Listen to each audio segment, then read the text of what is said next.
All right. Well, thank you so much again for joining us today. Um, our hope for today's session is to preview some of the data that we collect and also explain how we use the data to share the progress that your students are making and the goals that we are setting for your children. And this upcoming round of conferences is an opportunity for our English and math and focus area teachers to use the data to inspire how they're sharing your students' current performance and the goals that they're continuing to set. So hopefully this preview today is going to set you all up with some background knowledge as you head into that conference in the next couple weeks. And I do want to share just a little bit about how we're going to spend our time together today. Our plan is we are going to present this information for about 30 to 40 minutes. During this time, we are going to ask that you all stay on mute.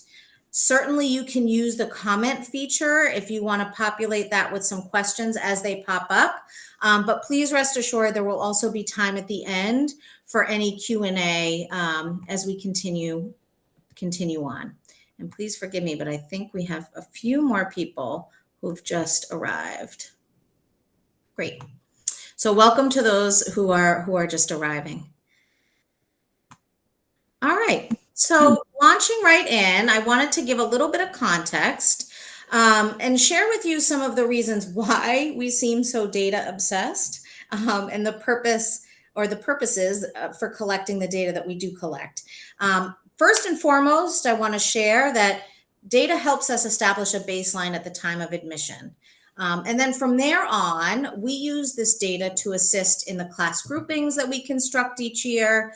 This data also helps inform department heads around the focus area assignments that feel best in reaching students' greatest areas of need. This data assists our leadership team and our educators in monitoring student progress over time. And it also helps us determine how effective specific interventions are that we've plugged into different students' action plans.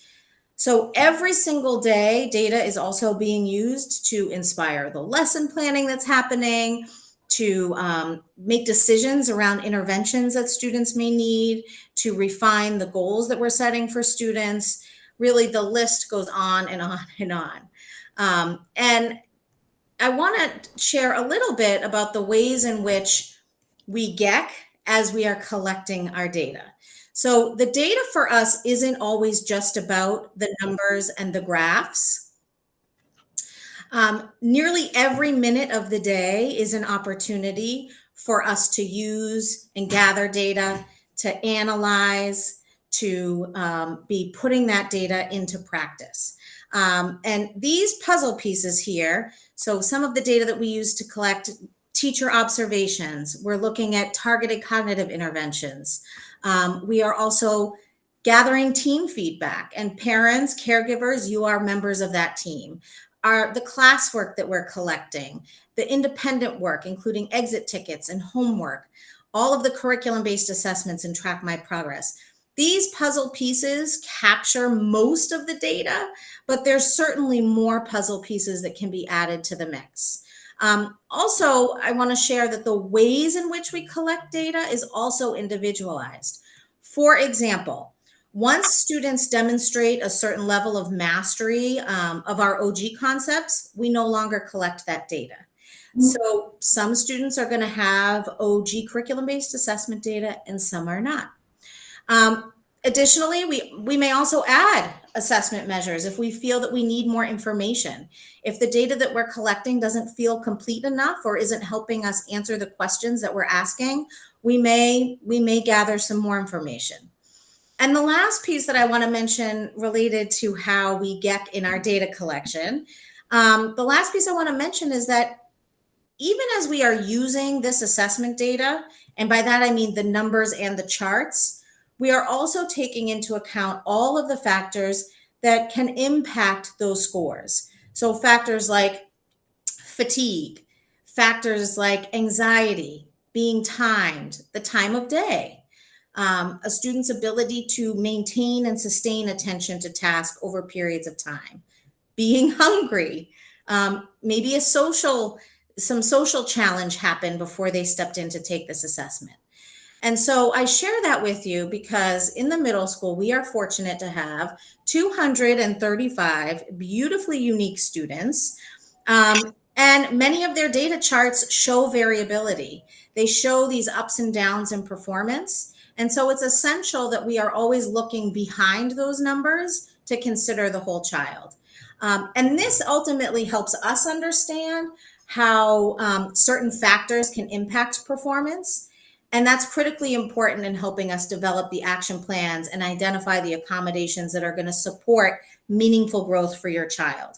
And so in these March conferences, I want you to be hearing for that. So as you're seeing potential variability in some of the data, the question that I'm hoping is answered for you is why that may be and how certain interventions or how certain accommodations are being put into place to support that student in their success.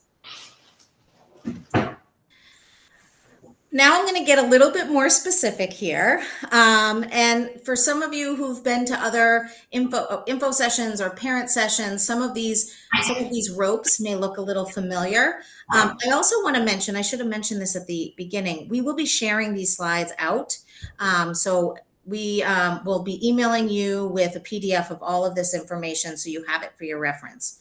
But to get a little more specific here, I'm going to share with you a series of ropes as a way to illustrate how all of our decisions around the assessments that we choose are guided by what research tells us are best practice. So here, for example, we see a reading rope that includes the science of reading. It also includes some of the TCI pieces here. And the science of reading informs us that there are critical threads of instruction that are required for fluent reading and strong comprehension. And I share this because, as you're going to see in a moment, some of these areas are going to be highlighted in yellow on the left. And they show that these are the specific areas that we are evaluating as it relates to the science of reading to inform the decisions that we are making. Similarly, we have the writing rope here, and the writing rope this is sort of Joan Sedita, who's an expert in the field. This was her attempt to create a writing rope that resembled the reading rope. And just like our approach to reading, we are paying very close attention to the skills that are required for writing. And although we don't collect standardized assessment in writing, our writing curriculum-based assessment is looking at all of these various threads to help us determine where has there been progress, where are the continued growth areas, and how do we tailor instruction to leverage those strengths and target those areas of need. And similarly, Tara Creeder, our awesome math department head, created the math rope based off of the rope that Joan Sedita had adapted. And again, what you'll hear in a little bit is that the ways in which we assess math through Track My Progress and frankly in every day throughout class observations and work samples, we're constantly evaluating for these threads that we know are critical in developing our mathematicians. All right, so that is some of the context. That is some of the overview. And I now am going to move us into the sort of assessment preview section. And we're going to start with curriculum-based assessments. And just to give you a little information to help discern the difference between what a curriculum-based assessment and what a standardized assessment is, I'm going to give us a little overview here. Curriculum-based assessments these are tools that are designed to assess a student's progression throughout a very specific curriculum. And in our case, our CBAs that you're going to hear about within your March conferences are all aligned with our Orton-Gillingham curriculum. And at Carroll, the OG concepts and skills fit into 4 levels. Levels 1 and 2 cover predominantly the phonetic structures of the English language, and levels 3 and 4 help students develop their morphological awareness. And that's where students begin to learn about Latin and Greek roots and affixes. And it really covers some of those higher level concepts and skills. An important point to note about curriculum-based assessments is that they are not standardized. And so we do not have a national percentile. We can't tell you where they're sitting relative to their nationwide peers. Our OG CBAs, or curriculum-based assessments, help our OG educators understand which concepts students are able to independently apply with automaticity. And it's important for me to share that as students are moving into new concepts and especially into new levels, it's not uncommon for us to see some, again, here we are talking about this variability, some dips in some of those numbers. So as a student moves into level 3, we may see level 2 go from 40 out of 40 to 36 out of 40. And that is really good feedback for us. And it's a reminder about how important it is that we are spiraling back. We are providing those opportunities for review, for repetition. But I want to reassure you that it doesn't signal to us that there's been a regression in skills. There's a lag in some of that automaticity, and it's really important that we pay attention to that. But because CBAs are not standardized, we're not getting a sort of nationally normed marker. I am now going to turn this over to Steph Crement, our one of our humanities code department heads, who's going to take you through some of the real specific curriculum-based assessments. All right, Steph, over to you. Thank you, Allison, and thank you all for coming today. It's great to see you. So I think I'm going to go through and hopefully demystify some of the actual assessments. We'll show you what some of the charts will look like so that you can have some context of what is your child being asked to do on each of these. So we'll start with phonological awareness. The first one is what this falls under the category of what Allison mentioned before. Once kids are working in some of the higher levels of OG, we no longer assess in this area. So kids who are in OG-based focus areas, you'll see some data for them on phonological awareness. And when we think of phonological awareness, that's the ability to hear and identify and manipulate individual sounds in language. So it includes recognizing syllables in a word. It includes being able to rhyme and identify rhyme. We joke when we learn about it that you can do it in the dark. It's just listening. So when kids are taking this assessment, they are not seeing any text. We're really just focusing on sounds and written language. This is a really critical area, we know, for students to master in order to learn to read. We use an alphabetic language. And so in order to decode words, kids need to be able to blend individual sounds to make words. In order to spell words, kids need to be able to identify and segment individual sounds. We also know that kids who have a difficult time learning to read often have difficulty with this skill, with phonological awareness. So we look really closely at this. And as you see, I won't go into too much detail, but as you see in this chart, there are kind of different levels of phonological awareness or phonemic awareness and kind of different skills that we assess. So if we go to the next slide, I'll kind of show you what does it actually look like. So these are some of the charts that you'll see in your child's March conference. I should note that all kids who are in the OG focus area did do a phonological awareness assessment in the fall, but that we don't repeat that assessment in the winter if kids scored at a certain level. And just to kind of get a sense of what it actually looks like, we would say to kids, before they even see that word on the screen, we would say, I'm going to say some words like a robot, and you should put them together to make a word. So we literally just say candy. And the target, of course, there would be candy. And then we would say, okay, I'm going to say some words. And, there are several, as you can imagine, that fall under that. And then I'm going to say some words sound by sound like a robot. And I want you to put them together. So then I might say, we'll go to initial sound identification. Sorry. Then I would say, if I say date, you say, and the target answer would be duh. So we're seeing, can they isolate and that first phoneme, that first sound.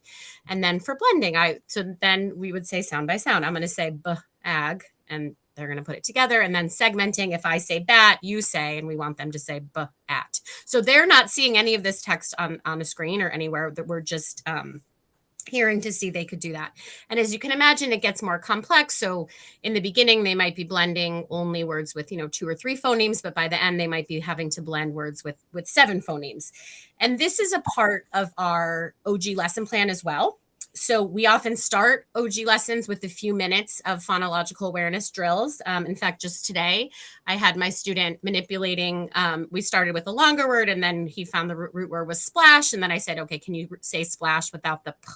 And the target answer is slash. And that's like really hard sound manipulation that we're having kids do. But we use this assessment to kind of see which of those areas are that we need to drill down more in the focus area. So that's that one. Moving to decoding. So on the decoding assessment, we do a pseudo word assessment, meaning they are nonsense made up words. So you will see this chart as pseudo word decoding. The reason we use nonsense words are made up words, but they follow phonetic rules and patterns. So they can be pronounced pretty easily if you know the rules, yet they have no dictionary definition or meaning. And the reason we use nonsense words is we want to see if kids can apply their decoding skills with no prior knowledge of real words. They can't possibly know these words because they're not real. They've never seen them before, but can they apply what they've learned in their focus area to syllabicating and then ultimately decoding these words? We give kids 20 nonsense words to read. So they're looking at a word list. I'll show you some in just about 10 seconds, maybe 30. And each one is worth 2 points. There are a few words for which there might be, there are a few words for which we can prompt and maybe kids could earn 1 point back, but typically you're going to see kind of an even score for kids. And Allison, if you would click, we can go. Great. So these are some of the words these weren't on this year's, but these might be like on a level 3 Orton Gillingham pseudo word assessment. And so you can see here that as teachers, we're really drilling down. So not only at what was the score and is the score going up, but like at the words in particular. So for example, this word thirgent. So I can tell by looking at this word, does this child know the R controlled UR? Does the child know that G says it's soft sound when it's followed by an EI or a Y? So similarly, and if you click maybe 2 more times, Allison, like we're looking at like, can we syllabicate? Do we know the consonant LE pattern? So in the teaching level, we can look at this data. You won't see word by word in March conferences. You'll just kind of see the number scores. But just wanted to highlight that as teachers, we're kind of really drilling down to this level of the word, because as a focus area teacher, if I see my students are making errors on some of these words, that tells me I might need to reteach some of these skills or circle back or review in some of these skills. So that's our pseudo word decoding. We also give a spelling assessment. This one, unlike the other assessments that are given in focus area, we have our English teachers administer this to the whole class in their English classes. And that's really intentional as well. The reason we administer an English class is because the ultimate goal of spelling, or really to reading, is to have kids apply the skills. So where most spelling instruction, not all, but most spelling instruction takes place in the focus area, the spelling assessment takes place in English, because our goal as focus area teachers is to see our kids applying these outside of the space with us when I'm not sitting in front of them and saying, remember that rule. So in really authentic situations. So we do prompt kids before they start if there are any tools that might help them know how to spell, and they can just quickly draw those on their paper. And we love when we see kids sometimes writing B's and D's if confusion on those is something tricky for them, or using some of the charts. Because again, we really want to see like applying that skill and strategy sort of outside of the focus area space.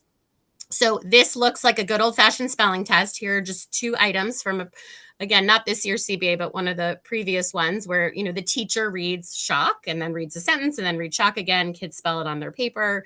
We have time at the end, and kind of how do we apply this then as teachers? So English teachers are looking at these. They're also shared with the student's focus area teacher or tutor. So for example, if I'm getting this one, the target word here was scarred, and I'm seeing my student spelled it as scared, this is telling me as a focus area teacher that I need to either teach or review if I have taught what we call the doubling rule here, that the student spelled scared and didn't double the R for scarred. So again, really looking at word level data to be able to inform our instruction. And then we have the sight word assessment.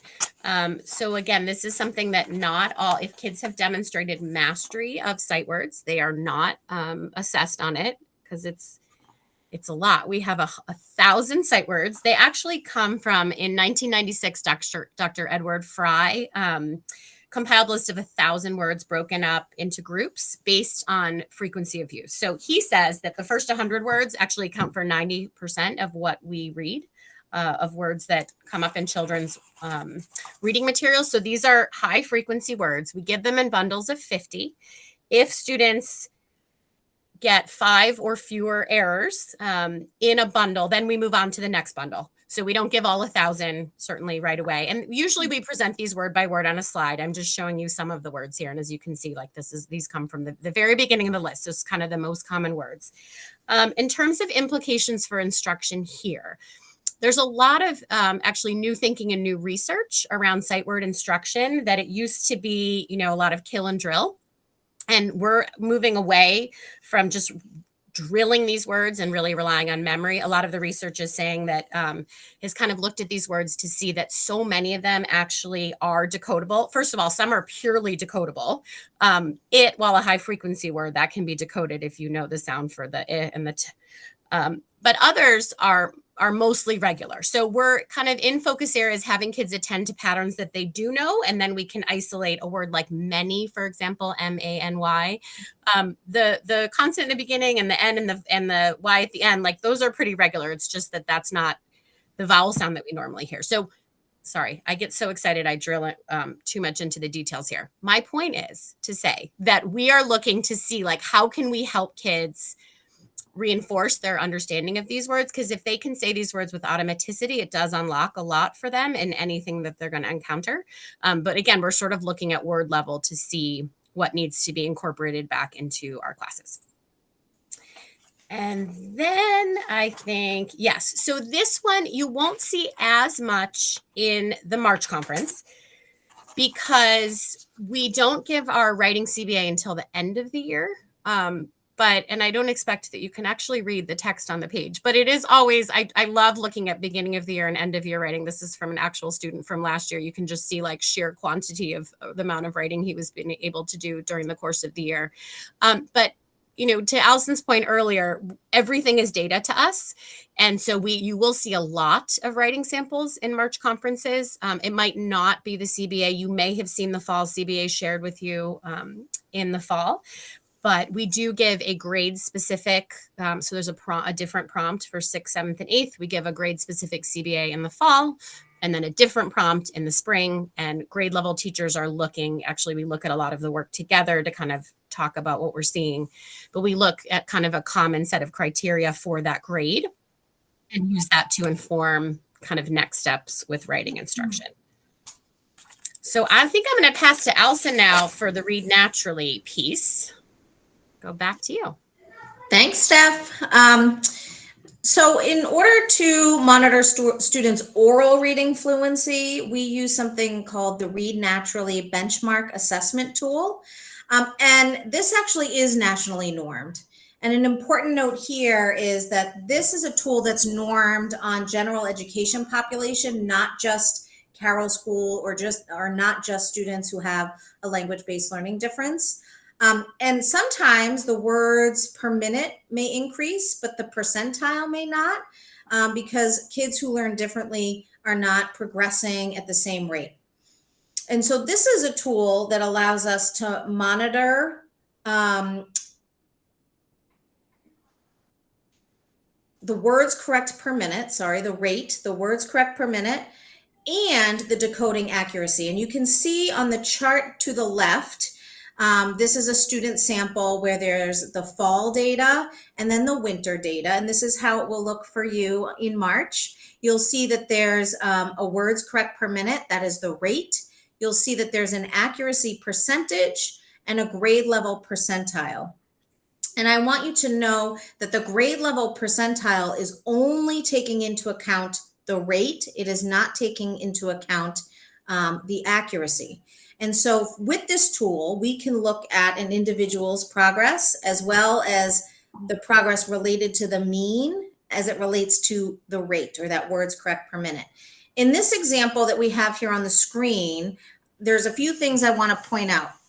you're going to note, or maybe you've already noticed, that the rate or the words correct per minute actually shows a decrease from fall to winter, where this student went from reading 93 words correct per minute to 87 words correct per minute. However, their accuracy improved dramatically. So this child went from reading a sixth grade text with 88% accuracy to 97% accuracy. What's not noted here, but is important for me to share, is that anything, when we're reading text, if the accuracy is below 97% accurate, that is an indicator that a student has too many errors and it's compromising the meaning of the text. So when looking at this student's data, we can infer that this is a student who has been working really hard to develop strategies for decoding, has made tremendous progress in applying those strategies for decoding, and is taking more time to apply them. And so their speed has come down, but the accuracy has come up. The ultimate goal when working with students is to see both the speed and accuracy go up, but we can't work on speed until the student has developed the ability to actually decode or read. And so you'll notice on the chart on the right, there is a dotted line going up. That dotted line represents the 50th percentile nationally. And you'll note here that the student, who's the sample student here, their sort of percentile has gone from the 13th percentile to the 9th percentile. And I just want to repeat myself in saying the percentile is linked only to those words correct per minute. And so although it looks like this student's performance or progress really is in decline, when we really look at the data and we see that there's been such tremendous growth in accuracy, we can say with confidence that this student is showing excellent growth in their ability to decode, and a continued growth area or a continued goal area is to help that student do so with more efficiency and more automaticity. I am now actually going to pass this over to Tara, our math department head, who's going to give a little insight into Track My Progress. Hello, thank you all for sharing lunch with us. And the last source of data that I'm going to share that you'll see at the conferences is Track My Progress. We may also refer to it as TMP in the conference. Track My Progress assessments are a type of standardized assessment tool designed to measure student progress against national norms, and it's based on Common Core standards. These assessments are computer adaptive, meaning that they adjust to the student's skill as they progress through the test. They are administered 3 times a year. Track My Progress assessments serve as a valuable tool for tracking the student's growth over time. And when we get to the slides, we'll talk a bit more about that. They also provide insights into the student's proficiency levels and areas needing improvement, which allows the teachers to tailor instruction to meet the individual student's needs. Other things to note is that during Track My Progress assessments, students complete the tests independently without teacher support, which gives us an authentic data about their abilities in these areas of growth. They also do not receive supports that they may typically use during class or independent work, such as text-to-speech or calculators that they would need in math class, that they would use in math class. And another benefit is that additionally teachers have access to the detailed analytics, which are the individual test items or the student responses and the time they spent on each question. This data allows the teachers to analyze student performance. Oh, I think we're on the next. Oh, no. Okay, we're on the right slide. Student performance comprehensively, and it lets us make more informed decisions about how the student is working through a problem. So on our next slide, so the Track My Progress domains align with Common Core standards, and they encompass those key areas of learning. So in ELA, there is reading informational text, reading literature, conventions of standard English, knowledge of language and vocabulary acquisition and use. And then in math, the domains are geometry, expressions and equations, ratios and proportional relationships, statistics and probabilities, and the number system. And then if we move to slide 20, so these are what you will see in the conference. This first one is the ELA, Track My Progress, and the graph at the top right shows the scaled scores for each domain. At the bottom of the slide is the timeline report, which shows the student progress over a specific period of time that they've been tested. It shows how a student's skills and knowledge has evolved in multiple assessment points. It offers insight into growth trajectories and areas of improvement over time.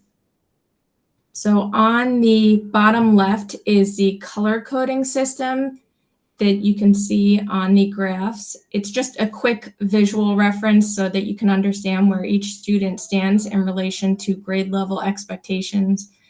The red would be well below expected, which indicates that the student is behind in the assessed area and may need more support.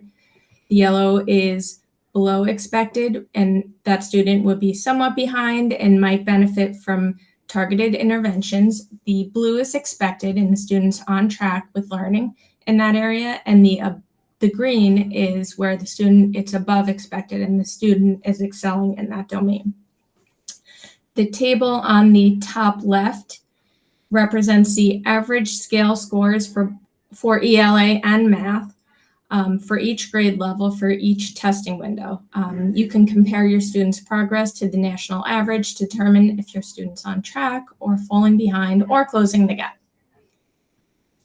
So and the next slide is our Track My Progress for math. So it is really important to just recognize that Track My Progress is, like Allison had said earlier, it's just one piece of the puzzle. We look at other sources of data, such as class assignments, how, what we're seeing in class, the work and the projects and the homework that they're doing in class, quizzes, test scores, the things that we're noticing every day. It's about that bigger picture of what's the progress that they're making.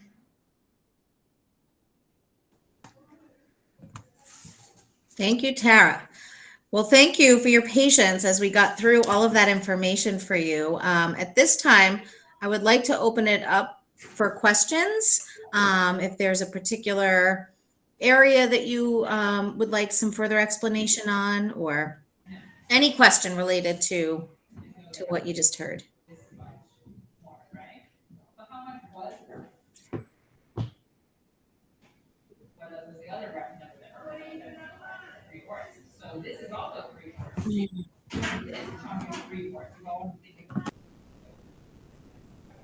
All right. Can I ask a question to the group? If folks are comfortable to share in the chat or out loud, if we would love to know, or in a separate email, if there are other kind of topics that you would like to learn about in a lunch and learn kind of format, please do, think about that and let us know, because we love to, as you can tell, we really get nerded out and excited about what we do. And we love to, kind of demystify. We know sometimes these conferences feel like drinking from a fire hose from parents. We give you so much information. So if there are other things, please let us know.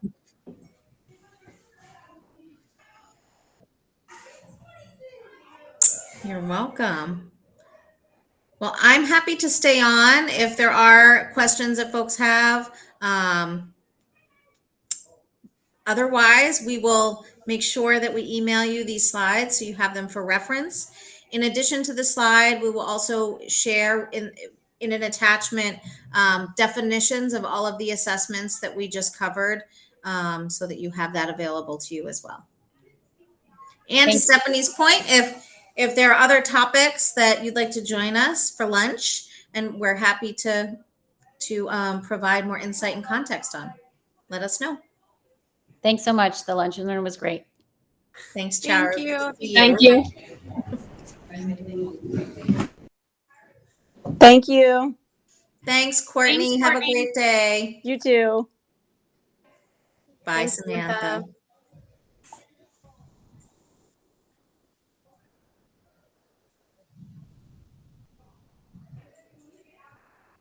Okay. Did you stop recording? Yes, we're still recording. All right. Bye.